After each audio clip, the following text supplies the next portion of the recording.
I will never, never, as long as I'm black, I will never give up my power to another person. Oprah Winfrey. One morning in 1990, 17 million Americans were, as usual, watching the Oprah Winfrey Show on TV. Oprah was talking to 4 ordinary people who had all had problems at work. They each told a story of greedy companies, selfish bosses, and lazy colleagues, while Oprah asked them questions, smiled, and listened carefully. Many of the stories were familiar to the people across the US who were watching Oprah's show. Oprah's viewers were mostly ordinary Americans, and many of them had experienced similar problems in their offices, shops, and factories. To these people, Oprah was one of them. She had come from a poor family, and she had had a tough childhood. She had had to fight for everything in her life. Oprah seemed to be someone who had suffered the same problems as they had and who saw things in the same way. So everyone was looking forward to some fun when Oprah introduced her next guest. He was a writer on business called Harvey Mackay. You could see immediately that Mackay would be on the side of the bosses. He would try to explain why they often behaved badly towards ordinary workers. He would try to explain why the bosses earned such a lot of money while ordinary people earned so little. And then Oprah would have her chance to ask him a few difficult questions. She would tell him how ordinary people felt about big business. But Harvey Mackay surprised everyone. He didn't just talk and give answers. He started asking Oprah questions about her life. "It seems to me," he said to her after a few minutes, "that you're a tough but fair boss." Oprah looked pleased and called to the people who helped her at the back of the stage. "I'm very fair, aren't I, girls?" For many of Oprah's viewers, this was an interesting moment. They had watched her shows every day for many years, and they thought they knew most things about her. They had heard about her problems as a child whose parents had separated. They had listened to her tell them about her relationships. They even knew what she ate, and that she had often tried to lose weight. But Oprah was also a boss, and that idea was new and interesting to many of them. When they thought about it, it was clear that Oprah was much more than just a friendly woman on a popular talk show. Oprah didn't just appear on the Oprah Winfrey Show. She owned the Oprah Winfrey Show. That meant that she earned a lot of money from the advertisements in the breaks in the program. She also owned the studios where they made her show.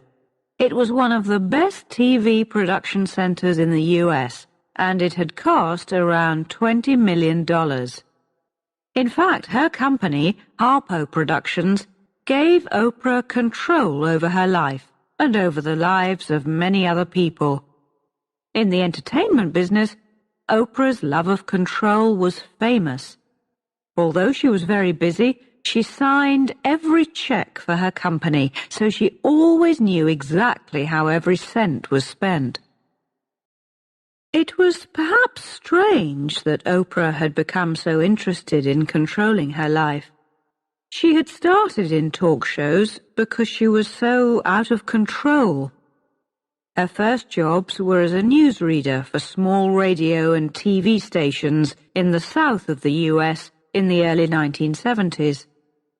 In those days, it was quite unusual for Americans to see a black woman reading the TV news. And in 1976, she was offered a job with a much bigger TV station in the city of Baltimore. Everyone thought she looked great on TV, but she didn't have the right character to be a good journalist. She always became too involved in the stories.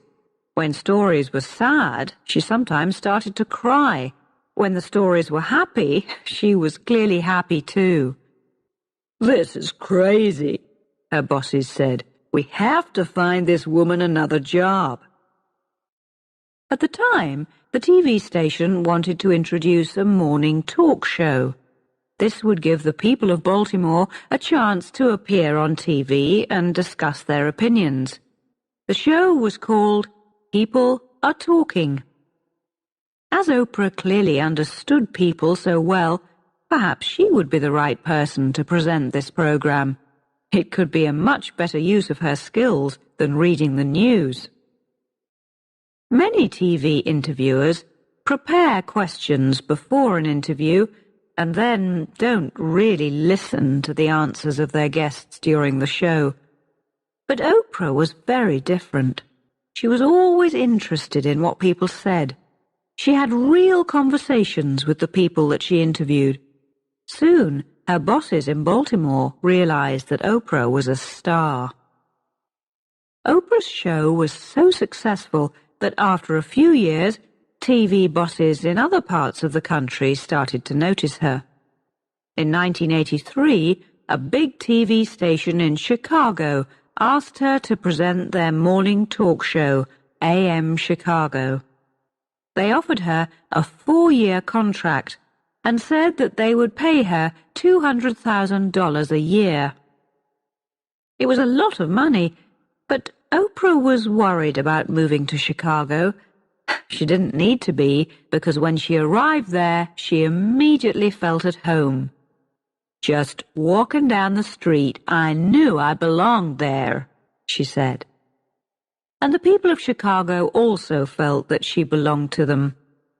Her talk show started in January 1984, and it was an immediate hit.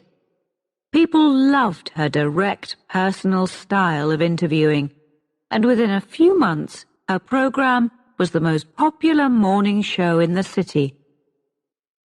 Her boss at the TV station was very happy. "Oprah hit Chicago like a bucket of cold water," he said. "She just took over the town."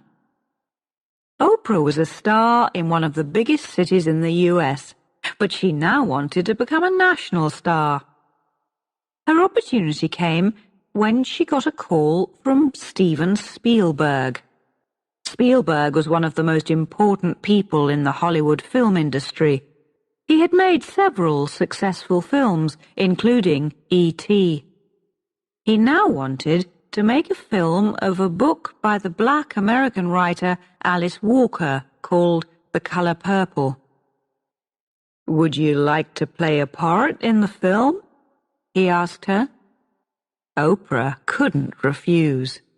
The Color Purple was one of her favorite books, and she also knew that a part in a Hollywood film would make her famous around the world. But she was so busy with AM Chicago that she had no time to do any other work. Oprah wanted to be in the film so much that she was ready to leave her job with the TV station. But her business manager, Jeffrey Jacobs, had other ideas. "We can work this out," he told her. "The TV station will have to give you a break from the show." Oprah's bosses weren't very happy about the situation, but they didn't want to lose her, and they could also see that the film could bring a lot of public attention to her show. They agreed to give her a break of several weeks so she could work on The Color Purple. Oprah was very grateful to the TV station, but the experience also helped her to see that there were a few problems with her present contract. If she really wanted to become a star, she needed more control over her life. But how could she get this? Jeffrey Jacobs realized that if Oprah wanted to control her life, she first needed to get control of her program. At that time, it was only broadcast in the Chicago area, but he thought that it should be possible to broadcast it right across the country. He knew that when The Color Purple arrived in the cinemas, Oprah was going to become an international star. lots of people outside Chicago would want to see her show. Oprah decided to negotiate with the TV station. First, she made them change the name of the program to The Oprah Winfrey Show. Then, she asked for a share of the money from sales of her show to other TV stations. It was a great business decision. When The Color Purple came out, the film was a big success and everybody admired Oprah's performance. As a result, they all wanted to watch her TV show too.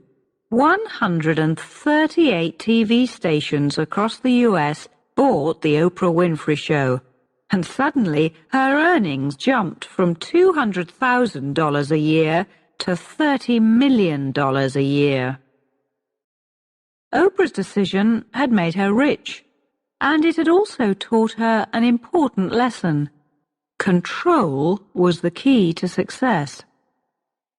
So in 1986, she started her own company called Harpo Productions. Harpo is Oprah spelled backwards. At first, it was just to create publicity for her show and to answer letters from viewers. But Oprah had big plans for her new company. In 1988, she started to negotiate with the bosses of the Chicago TV station again. This time, she wanted Harpo Productions to buy the Oprah Winfrey Show from them. The TV station bosses weren't happy. They knew that Harpo would still allow them to broadcast the show, but the deal meant that they were losing control of their most important program. As negotiations continued, it became clear that, if necessary, Oprah was prepared to walk away from her show and go to work in Hollywood. The TV station bosses realized they had no choice. They had to give Oprah what she wanted. As she now owned her own show, Oprah needed a place where she could record it. So she bought an old TV and film production center in West Chicago for $10 million. She then spent another $10 million on new equipment to make sure that Harpo Studios was the best production center in the city. Oprah could now make her shows at times which suited her, and she could also make more money from them. But her studio allowed her to do much more than that.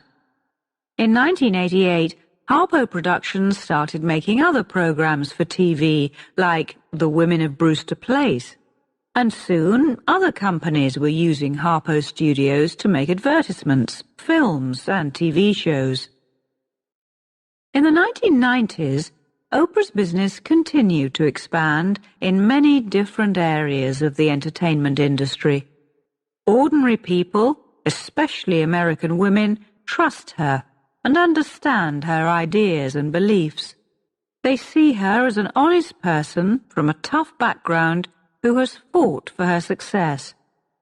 This means that many people are happy to buy products that carry Oprah's name. This has given Oprah many great business opportunities. In 1998, she created a company called Oxygen Media, which produces TV programs for women and children and makes similar material for the Internet. Recently, she also started work on a new women's magazine, and she even has her own film company which has signed a contract with Disney. When Oprah had her 40th birthday in January 1994, she was already the most powerful woman in the world's entertainment industry and also the most highly paid. Over the past few years, business magazines have regularly put her in their lists of top American businesswomen.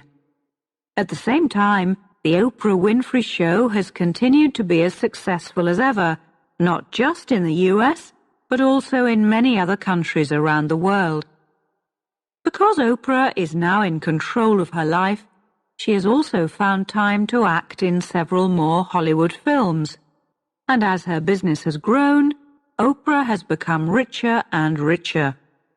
It now seems likely that she will become America's first black billionaire.